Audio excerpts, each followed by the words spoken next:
And welcome back, everybody, to our Shout online conference. We're here and we're joined by people from the shoutlearning.org community and the world at large, and we are exploring water. And we're addressing water questions and also looking at how different people from different disciplines and who study different subject matter areas address questions about water.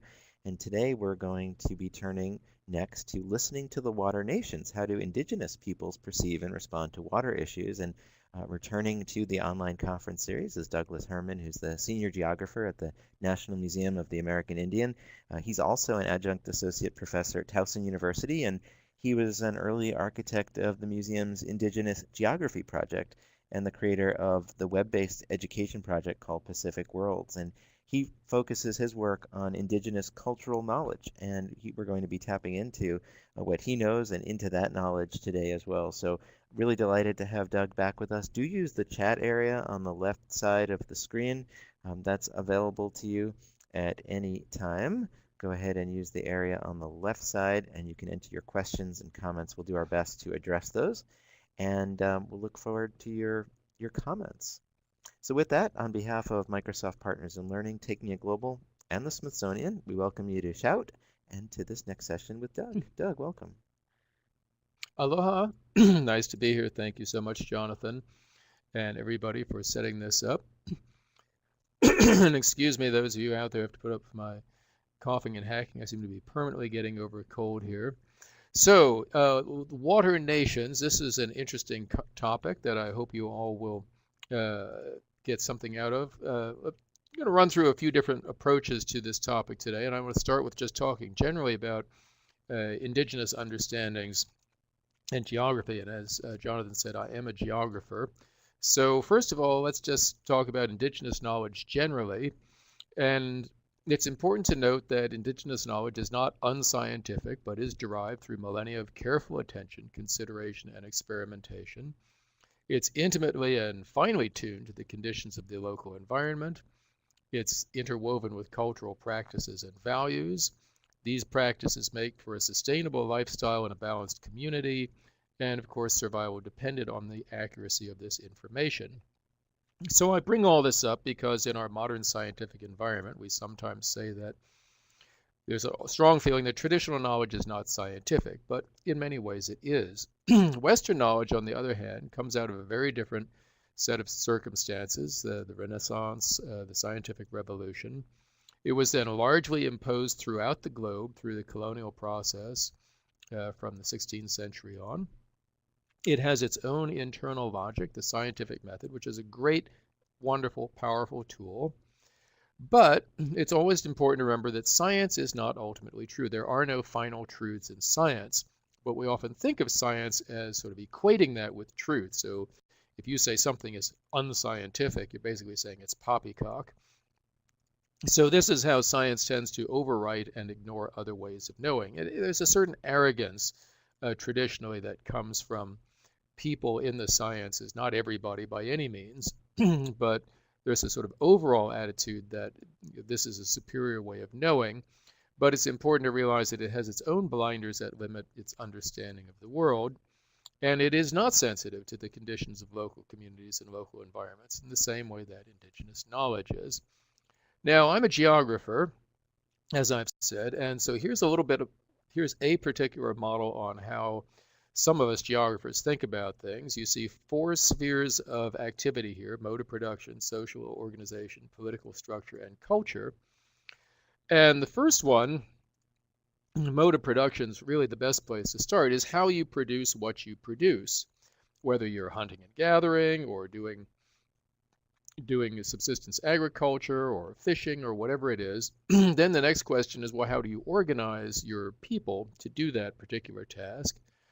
And then following from that is the political structure or the distribution of power and decision making within your society that sort of reflects the social organization. And then finally, culture and cultural values play into all this as well. Now, I sort of put these in a big loop with feedback going every which way, because any one of these can affect the other. But quite simply, if you organize yourselves in a way where you all have to work together, then your cultural values will emphasize cooperation Whereas if you organize yourselves such a way that you're competing against each other, then your cultural values will uh, encourage competition, put that up as a high value. So that's a very simple way of looking at it. But then you see the big green blob, which is the background, which reminds us that all of this takes place within a context of the environment and what the environment has to offer us. And the result of this interaction is a cultural landscape. So here's an example of a cultural landscape that reflects the mode of production, social organization, political structure, and culture. Now that's sort of basic geography. Here's how indigenous geography differs. There's an added element that makes indigenous geography, and that is that not only does all of this take place within the realm of the environment, but in a context of an unmanifest world, a world of energies and entities, gods, deities, beings, a spiritual side of things that is not visible or necessarily readily accessible through the senses, but has been determined to be there and to be interacting with our cultures, our environments, plants, animals, people in very, very important ways. So this is the realm of religion in Western thinking, which is therefore not science, but in indigenous understanding, no, this is science. This completes our ability to understand what's actually going on. So, that being the case, then we look at the world as being filled with nations. Excuse me. Animals, plants, rocks, birds, people, even water itself are spoken of as being nations. And we essentially have a nation-to-nation relationship with these other beings on the planet, which is one of cohabitation, of responsibility, of learning to live together mutually. And that's not quite the same as the Western approach, which usually comes out of a notion of we're stewards of the land, it's ours to do excuse me, with what we see fit. So some overall principles here then include this this notion of native science, of the keen observation and experimentation over time.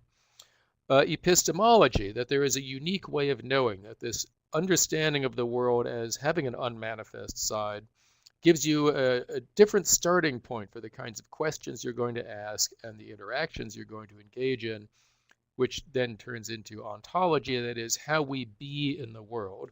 If we understand the world, excuse me, as being comprised of nations, then we interact with the world in a very different way. So now let's move on to a little bit of Western science here, just to talk about how water availability affects mode of production.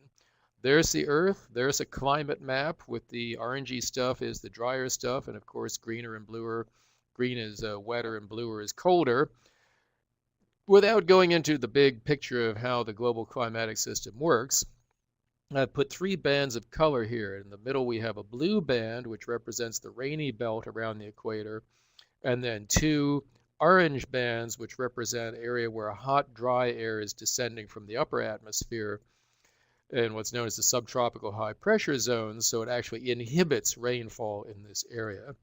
So another way of thinking about this is around the equator we have a big shower head, and up in the subtropical area we've got a couple of blow dryers.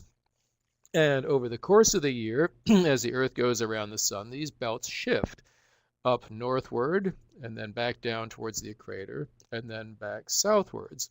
So the result in the end is you get this very wet area around the equator, which is basically under the shower head all the time. A sort of wet, dry area on either side of that sometimes it's under the shower head and sometimes it's not.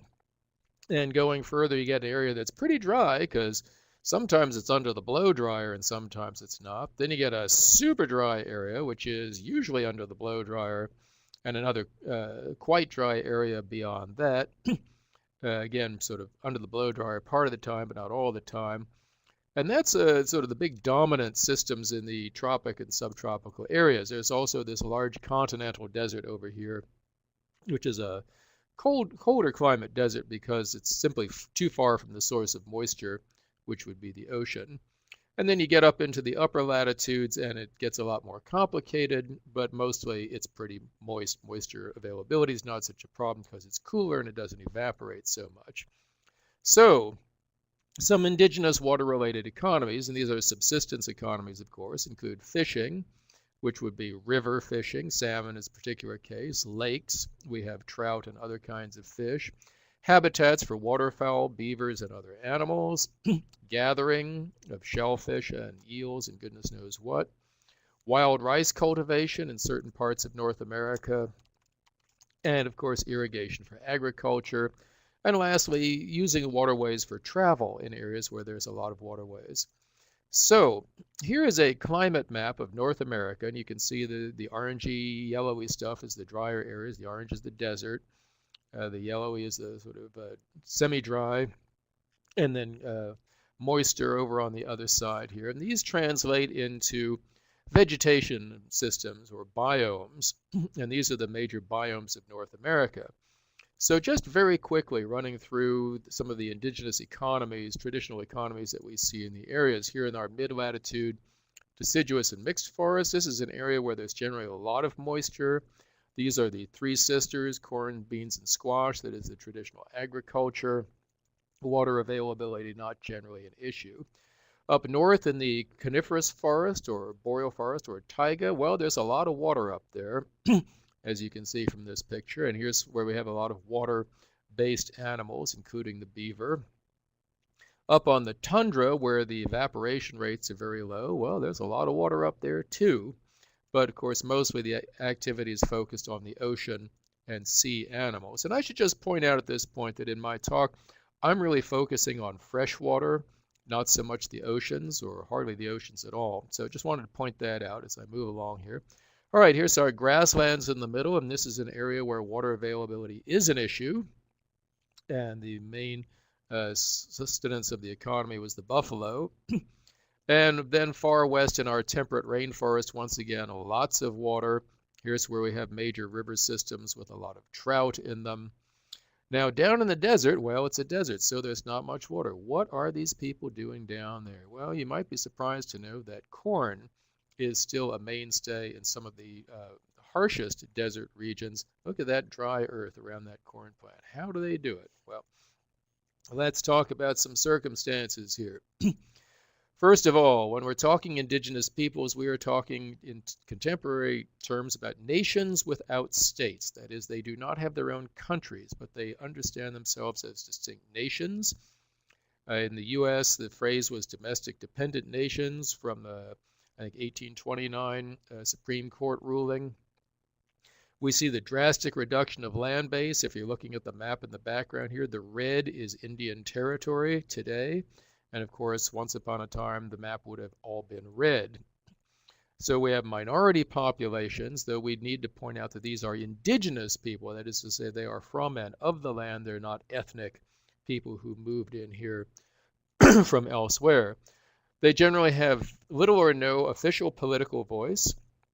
They don't have representation in the U.S. Congress as Indians of their own nations. They are not members of the United Nations. So this puts them in a rather awkward, somewhat disempowered situation. Some other statistics here. In the U.S., 1.5% of the population, Canada 3.8%. About a third live on reservations or other such designated Indian areas. Tribal land holdings are about 3% of the 48 contiguous state, about the size of the state of Minnesota. In Alaska, about 9% of the state. Most individual reservations are under 2,000 people, but the reservations also have rights to fish, hunt, and gather off reservation, and they have interest in historical and other cultural areas beyond the reservation boundaries. The average income in both U.S. and Canada is 2/3 the national average, and they have twice the poverty rate. So this is the situation in which we find indigenous peoples today. So in terms of management of water issues, here are the problems that they find themselves facing. The first, of course, is that they've been removed in many cases from actually managing their traditional estates. Dams that have been put in to alter the water flow, prevent fish migrations, or flood native lands. Mining really disrupts the watershed and can cause pollution. as can forestry and deforestation, agricultural and industrial runoff, invasive species, an increasing issue, acid rain, changing the pH of waterways, and of course climate change is the big one, which affects all of these. So I want to turn now and look at some case studies here about some particular issues in some particular places. So here's a climate map of the Americas, which is my main focus here, but not my exclusive focus. Let's start by going to some place that, for the most part, is pretty wet, and that is the Hawaiian Islands way out here. So the Hawaiian Islands is a group of high islands. That is to say, they stick up quite a ways. Here's the island of Maui. You can see Haleakala volcano at 10,000 feet. That's not the biggest volcano in Hawaii. The two volcanoes on the island of Hawaii itself go up to almost 14,000 feet. They get very dry on top, but very wet on the windward sides where the rain piles up against them. The trade winds push it. Here we see Pu'ukukui on the left, known as one of the wettest places on Earth. Hawaii actually has two of the so-called wettest places on Earth, where there's pretty much continuous rainfall. There are dry places in the islands, however, but for the most part, water is relatively plentiful. And here we see the staple crop of the Hawaiian people, which is the kalo or taro plant. And as you can see, it is a plant that grows at least part of its life in water. Not standing water exactly. The water has to be moving somewhat. This is very much the same technology as wet rice cultivation. And here's a picture of the taro plant, and you see that big bulb at the bottom of it, or corm. That is actually the part that is eaten, though the leaves themselves can also be eaten if they're cooked properly, and actually they're very delicious. So this is the main staple food. You're going to need a lot of water and a lot of management of water. So here we see a picture of a very small taro pond area near the University of Hawaii campus, incidentally. Now over here on the right, you see the actual stream, Manoa Stream. Then just over here, you'll see a small artificial stream known as the Auwai.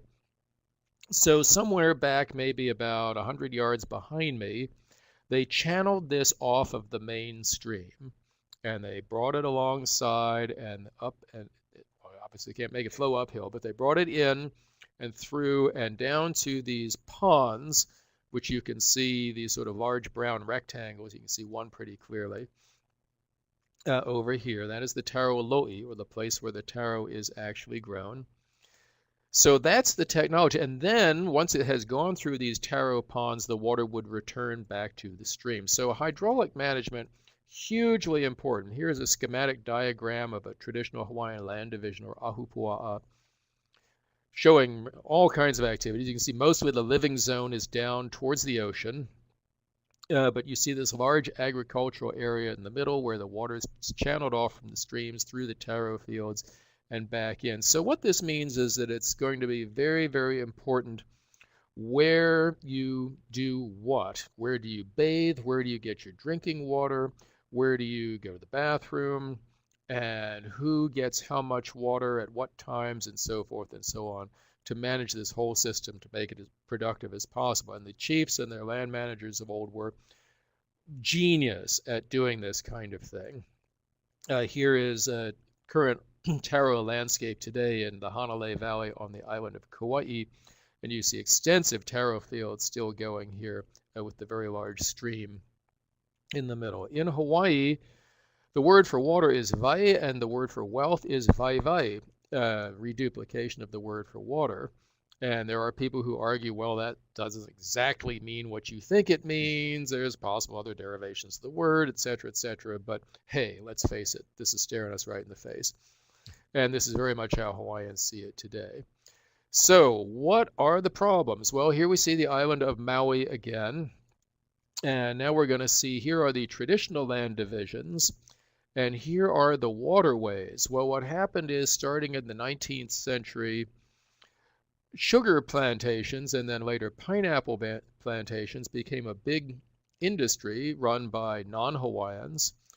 and they channeled the water. These are the ditch systems. They channeled the water away from the wet sides and down into the dry sides. So you'll see this big extensive area of yellow in the isthmus between the two volcanoes. This is a dry area. It's low elevations, very sunny. Sugarcane needs maximum sun and maximum water. Well, where do you get maximum water from? Rain. But if you've got rain, you don't have maximum sun because you have clouds. So the ideal thing is you move the water away from the rainy side over to the dry side, and that's what they did. But this means that the water has effectively been stolen from these stream flows in all of these traditional land divisions, which makes it very, very difficult for people to practice their subsistence rights. And if you guys can just point, I'm asking my folks here to point up here on the side here, a little higher there. Okay, I'm going to show you a picture in a minute of some fields there. First of all, here's the ditch system. And now this is the field area where I was pointing to on the map. So this is contemporary sugarcane production. You can see that the mountains around the cane fields are kind of dry, kind of scrubby. Way back up there in the clouds is Pu'ukukui, wettest place on earth, quote unquote. So this is using the channeled water from the ditch system to grow sugarcane in a relatively dry area. Speaking of dry, let's go to my old home, Australia. And here we have a rainfall map. I didn't even bother to put numbers in it because, you know, it's just bone dry out there in the center. They call it the red center of Australia. Up in the north, we've got some tropical wet and tropical wet dry stuff. But basically, we have a lot of intermittent rain. So this is a billabong. No, a billabong is not a surfboard or surf shorts. It is a body of water that remains after the rains come. So the rains come, the streams and rivers fill up with water, the rains go away, and the rivers start to dry out. And so what you get are these isolated water holes. So it's not moving water, it's standing water. And that is a billabong. And here's, you know, again, these will become teeming with life. We see, I believe that's a jabiru, that lovely bird in the middle. And over here, you can see there's a crocodile heading right towards it. So lots of life in this area, and fish and so forth. So these would be very important areas, not just for water itself, but for traditional hunting and gathering. And here's a billabong, what it looks like when it's actually dried out. Well, what are the issues? Oh, let's hear some art showing the crocodile, fish, water lilies, and so forth. And let's bring in this guy. So this is the rainbow serpent. Now, in traditional Aboriginal thinking in Australia, cosmology and understanding, the world exists in a state of creation that is known in English as the dreaming. The dreaming does not refer to the kinds of dreams you and I have at night. It's a big process that is the process by where the gods and ancestral beings bring the world into creation. Now, in our Christian thinkings, God did it once, took him 7 days, and there you go, there you had it, and that's history. In Aboriginal thinking, the creation is an ongoing process. And the rainbow serpent is the being who created the rivers and the water holes by his body writhing around on the ground. He didn't just do it in the past, he continues to be a presence in the universe, in the land. And so there's a strong sense of cultural responsibility, spiritual connection to managing things appropriately. So here we see a meeting of the North Australian Indigenous Land and Sea Management Alliance. And one gentleman is saying, we believe we own the water, we culturally own the water. So not legally own the water, we culturally own the water through our history and our dreaming lines. Those lines are the paths of the ancestors over the land. So we are culturally obligated to protect the water through our laws and social systems. Disturbing these practices and removing the rights of Indigenous people to their waters will have an effect on the social systems of our people, and they might say, and have effect on the waterways as well. Indigenous scholar Marshall Langton saying, Indigenous peoples have been excluded from the processes for water reform frameworks and for the overall consideration of water rights in Australia. Just to remind everybody, this is a very dry continent, so at the national level, they have a lot of talk about water planning. but most of the water rights are apportioned to industries and agriculture and urban areas. So Professor Langdon goes on to say Indigenous peoples have no legal rights to water in Australia. There's been no success to date in obtaining water rights through the native title processes, except through incidental rights. And she says Indigenous people should be entitled to the same allocation rights as others. And that would be equally true in the U.S., where there's big debates over, for example, the Colorado River water and so forth, and a lot of rivers that flow through Indian lands. Okay, now let's go up to the Great Lakes area in the Anishinaabe Cultural Zone. Here we see Rice Lake in Wisconsin. We have a lot of water up here. We have fishing in streams and lakes. We have wild rice collection. We have waterfowl. Here is some traditional wild rice gathering. And basically you go out in canoes with some sticks and you lean the rice over the canoe and sort of bang on it with the sticks to get it into the canoe, and then you take it back and husk it and winnow it and all that good stuff. And here's a father and son relatively recently participating in a harvest festival. So, as the Bad River Band folks say, we consider the water as the most sacred living part of our Mother the Earth. Without water, there is no life. It's the lifeblood of our Mother Earth, and without healthy blood, illness prevails. It's a primary component of our migration story, which describes the search for a place where food grows on the water, and that food is wild rice. The waters flowing throughout the entire Bad Reservation provide a variety of sacred resources, such as wild rice, lake sturgeon, walleye, and other fish and game species, and serve as critical navigation routes that we rely on for cultural subsistence, health, and economic well-being. So it's pretty darn important for these guys. Well, now we have an ecologist come along saying we're seeing an abundance of invasive species moving into these areas and causing real problems. And of course, climate change only exacerbates that. But wait, there's more. Then there's the mining controversy. Proposal to open an iron mine in the region. And we have one local person being quoted as saying, I respect the earth, I respect the water, but we've got to have jobs. There's nothing now.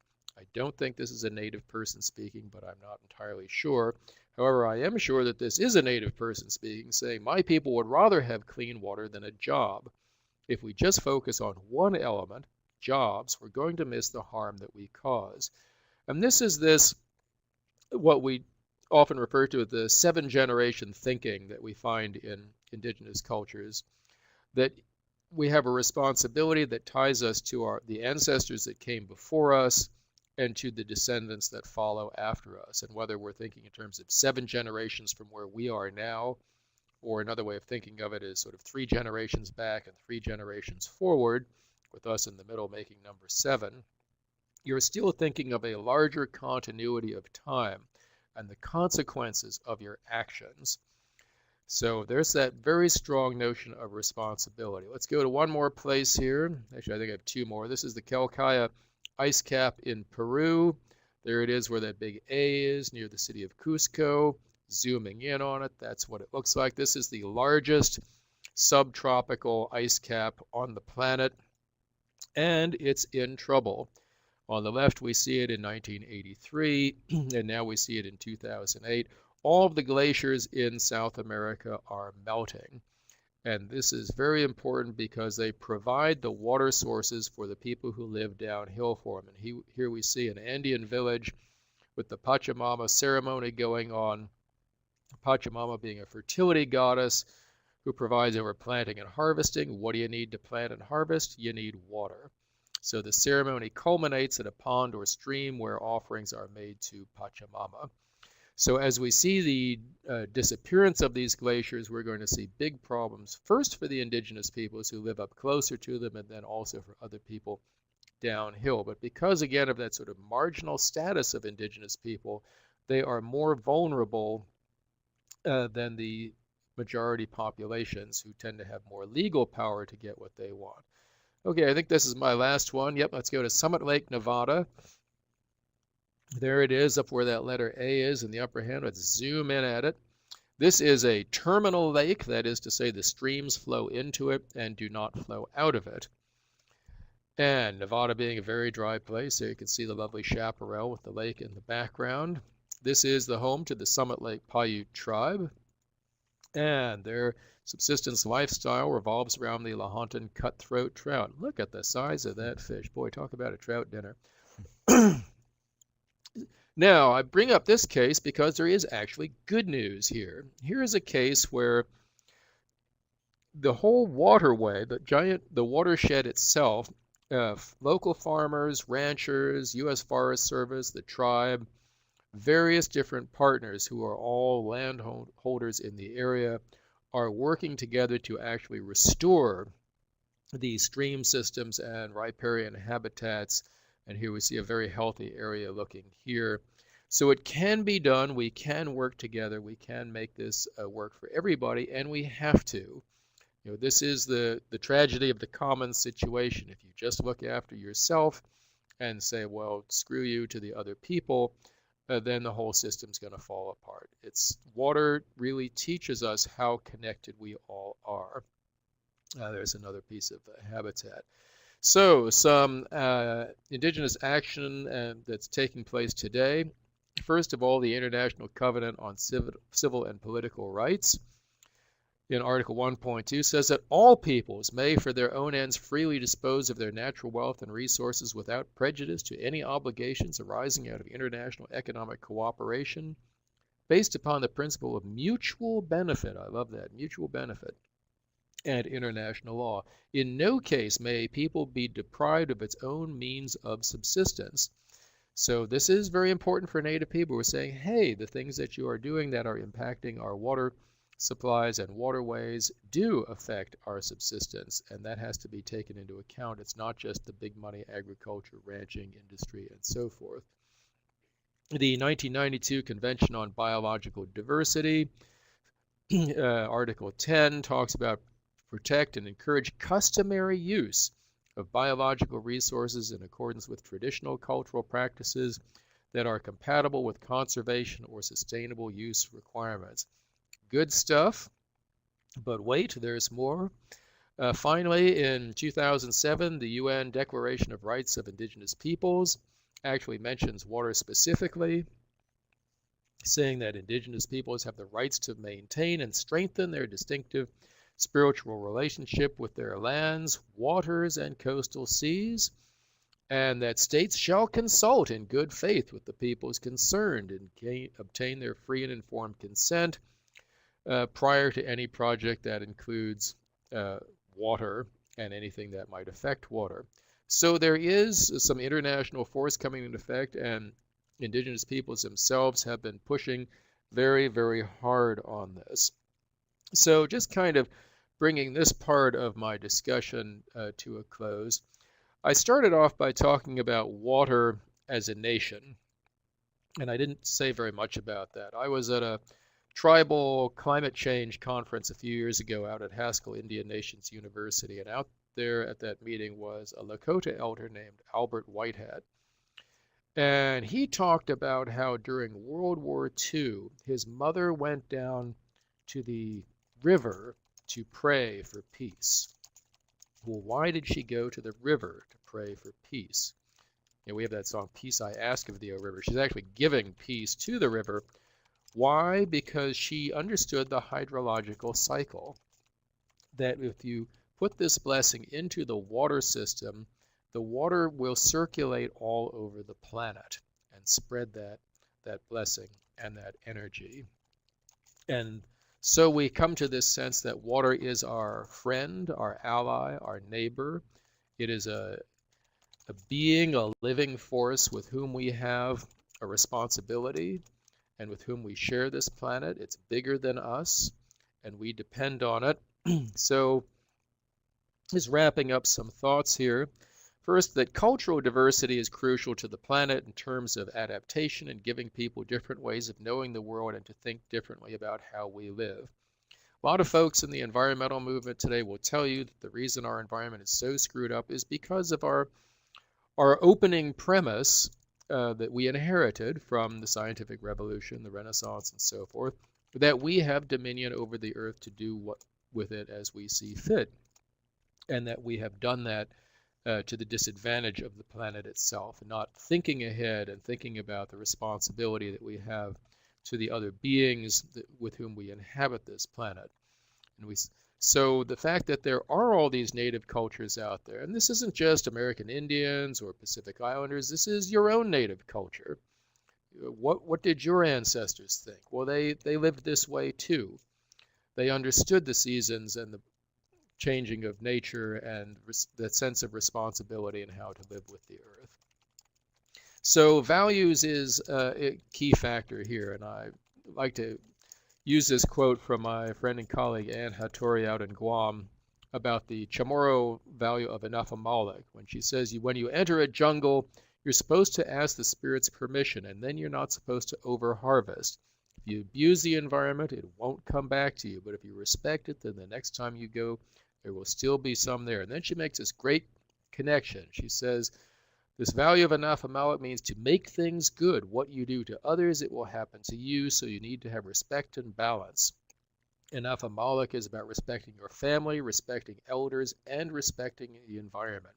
And I love the way she links all of these together. That it's all of these. It's family, other people, elders, the environment, all together. These are our family with whom we live and on whom we depend. So let's just bear in mind that we all come from peoples who lived very close to the earth, even though many of us do not live so closely to the earth today. The earth is our relative in a very real sense. The water, the air, and the minerals of our bodies all come from and return to the planet itself. That water that's in your body now was once in a different ocean, in a different cloud, in different animals and plants and beings. You are linked to all of this. So I'd like to suggest that the indigenous peoples today can remind others of the values and lifeways that come from living in this kind of relationship. And that's my show. Thank you very much, Doug. I really appreciate your insights, and I know that there are some questions that people have, and I'd like to turn to those if we can take a few. Sure. First, I'd like to turn a question back out to our participants and get them thinking a little bit. I'm curious, as you look around you in your neighborhood, in your area, in your region of the world, which of the following, if any, issues affect you where you live? Which of the following water-related issues affect you? And we're seeing responses come in. I'm wondering, as you look at this, and obviously a lot of people are saying pollution is a factor. I should probably have allowed you to check off more than one, because some of these are not mutually exclusive. But I'll leave it with choosing the one that seems to be the worst problem near you for the moment.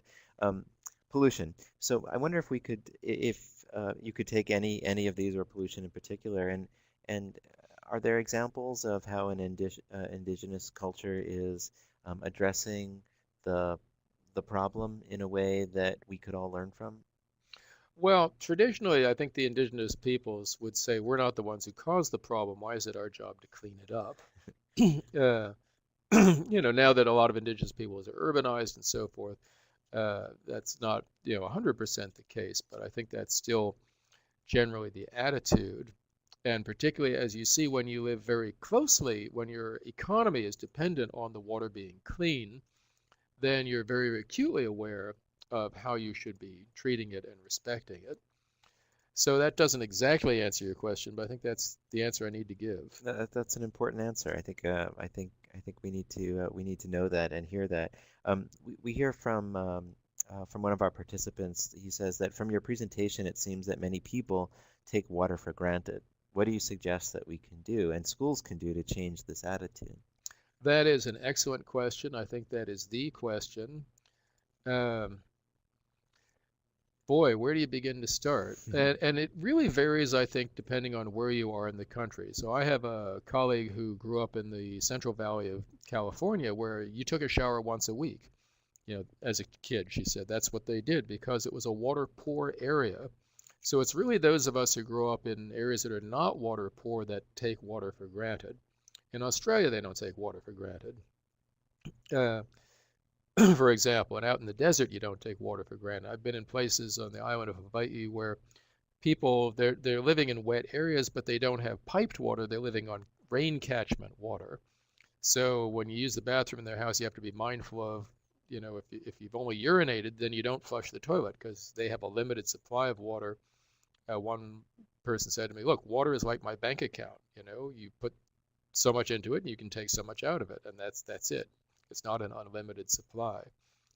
So just being mindful, do you run the water while you brush your teeth? I do sometimes, sure. I don't know why. There's a soothing sound of running the water. I guess that's what it is. We all grew up running the water when we brush our teeth. But I've been working at not doing that and about teaching my 3-year-old son not to do that because it's wasteful, it's disrespectful. And I think this notion of thinking of water as a living being, water as a nation, for me has been very, very powerful. And even if you sort of can't really go there, just to, in a sort of deep spiritual way, just to think about it that way, this deserves respect too. Everything deserves respect. Trees deserve respect. Rocks deserve respect. We should treat all things with respect. So water as well. So if there's some way that we can do that, get that message across in education, and I think with climate change we're going to have to. The water issues are going to become much more dramatic. We had a comment earlier from Jaya, who joins us from Maryland. Hi, Jaya. Hello, Jaya, indeed. Jaya is referring to somebody that appeared on a TED Talk and was talking about the amazing feats of engineering built centuries ago by the people of India's Golden Desert to harvest water. These structures are still used today, Jaya says, and are often superior to modern water mega projects. Are there examples of solutions to problems that you found in doing your work that should be resurrected? I'd say absolutely. I mean, the traditional Hawaiian water system, there's a big, well, not big enough, but there's a growing movement in Hawaii today for food sovereignty. So here we have islands that are 2,500 miles off the coast of the U.S. Excuse me. 90% of the food is shipped in. 90%. So when there's a hurricane coming, or a typhoon as they call it out there, everybody rushes to the supermarkets and cleans off the shelves, stocks up, because if the ships can't come out bringing the supplies, then you're going to be out of luck. Well, there's a lot of native Hawaiians and others who are saying, we believe that these islands previously supported the same population that we have now using the indigenous technology. So why shouldn't we go back to using the indigenous technology and produce food locally that's fresh, that we're not stuck in this dependency, and so forth. So there are people trying to do it. It's small, but it's growing. And once again, I think it'll become even more important. Tohono O'odham down in the desert southwest of the U.S. are getting their waterways. They again have a similar sort of canal system, very dry climate, but they did very, very good water management traditionally, and then the water was stolen away by other uses, and now they've been able to assert some water rights and get some of that back and put the old systems back into use. There are agricultural terraces down in South America that have been there for 2,000 years, built by Inca civilization type folks way back then. And as the author of the book 1421, he took a picture of these terraces and showed it to a guy from the Army Corps of Engineers and said, "Hey, could you guys build something that would last 2,000 years?" And they said, "No way." So, there's that notion that, yeah, these guys really built to last. They really knew what they were doing, and they studied the land and the weather very, very carefully all over the world to figure out how to do this. In some cases, they made mistakes. Absolutely. They led to soil salinization in some areas and the collapse of civilizations because they didn't manage it as well as they thought they were. And there were some problems that they did not foresee.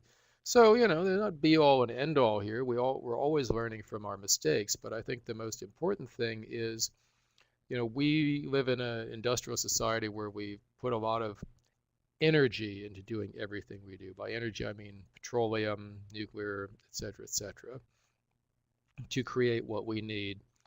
And the old systems did not do that so much. They relied on a much gentler technology and a more sustainable technology, and I think we can all learn from that.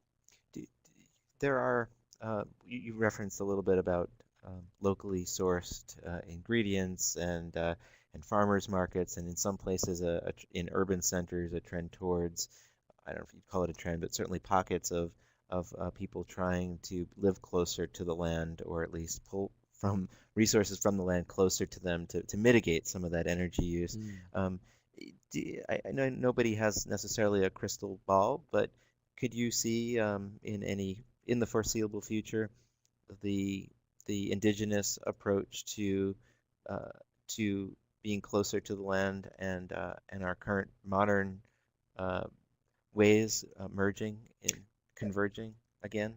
Great question, Jonathan. Absolutely, these are not mutually incompatible at all. Do you have a yard in your house? Do you have a nature strip in front of your house? These can be cultivated. I mean, the old sort of distinction of the city from the countryside, which was an important distinction back to make when it was 90% countryside and 10% city, or even less than that, when there really, the distinction wasn't that significant, and sort of creating this notion of civilization was a big deal. Well, we don't have that problem now. We got the other problem now, and that is that we sort of chased nature out of the cities as much as possible and transformed the landscapes very significantly with introduced plants and with grass and lawns and all this kind of thing, when we could be actually bringing nature back into the city and cultivating these environments. And the folks before me talking about what you can do to encourage amphibians in your neighborhood, great, great example. Planting native plants, growing food. And I also want to point out that some of the stuff that's happening out in the native world and Indian country is not just all of this, go back to the traditional stuff. Out at the Shakopee Reservation in Minnesota, the first thing you see when you show up there is a giant windmill, and they have their own bioremediation plant for processing sewage in a way that is more natural and more environmentally friendly. They have used technology to pave their parking lot with a substance that makes it permeable to rainfall, so you don't have the kind of runoff problems from rainfall not being able to penetrate through the asphalt in a parking lot. This affects water, groundwater, and the surface water, and all that sort of stuff. A lot of folks out there in Indian country are using a lot of really good modern technology to approach environmental issues. And in some ways, they are way ahead of the rest of society simply because they have sovereignty on their land and they can simply decide, well, if we're going to do this, we're going to do this. We can simply do it and not have to wait for the federal government to come in or pass legislation or Congress to make a decision and so forth. So there's a lot to learn in that respect too, I think, from Native peoples. But yeah, I think everything we can do to encourage nature in the cities is to our advantage. Well, I want to thank you, Doug Herman, so much for joining us for our Shout Learning online conference series on water and helping us think about the issue of water from a very important perspective today. And hopefully it has changed the way some people are thinking about their connection to our land and our water. Thank you. Thank you, Jonathan and Adam and all the folks here. This has been a wonderful experience, and I want to thank everybody out there in the audience, and God bless you. Thank you. Thank you so much. And remember, our sessions today are not yet over. We do have one more for today, and we hope you'll join us. We're going to be turning our attention to music, and we're going to hear from Jeff Place at the Center for Folklife and Cultural Heritage. What a wonderful way it will be to end the day.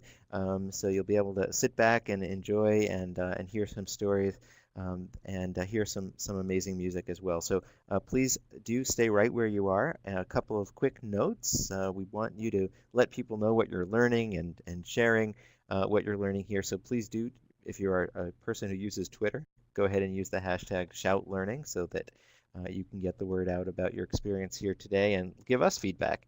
You can do that using Facebook as well, and like us there where we can keep in touch with you and let you know about future events and conversations like the ones we're having today. And don't forget, we have a full day tomorrow, but also 2 other 2-day conferences coming up.